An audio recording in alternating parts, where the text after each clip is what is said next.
The Bank Block, located at 103 to 111 West Main Street. The four buildings in this block housed many different businesses throughout the years. The block survived bank robberies and a large fire. As was common in small towns, the large building on the left, which is currently unoccupied, was used for both furniture and undertaking. The three generations of Mealy family, beginning in 1917 with Jerome, then Ken in 1940, and finally Jerry, took great care of grieving families over the years as funeral directors.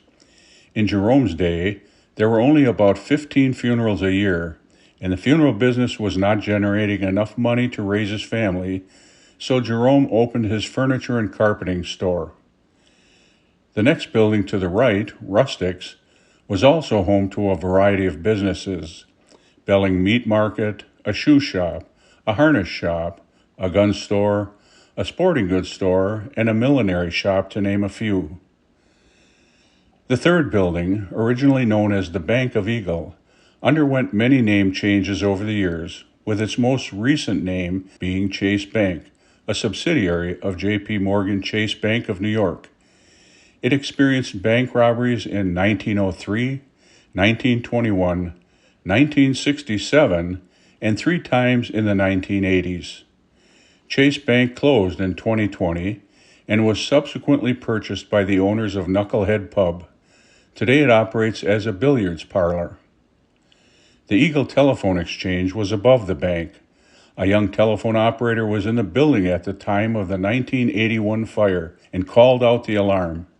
She was hailed as a hero for sticking to her post to summon mutual aid.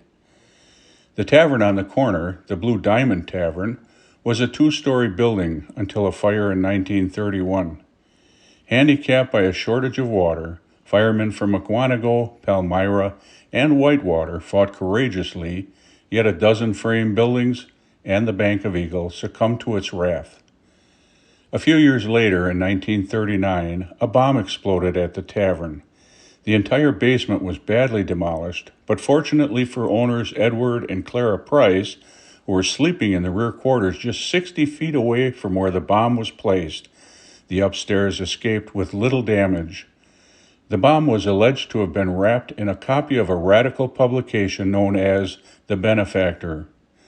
Rumors abounded about the possibility that the bombing was related to gangster activity threatening rural communities during the late 1930s. The Edward Price Tavern became the Pall Mall and was later called Someplace Else. In 2005, new owner Scott Dooley renamed it Knucklehead Pub, and it has become a destination for many traveling through Eagle.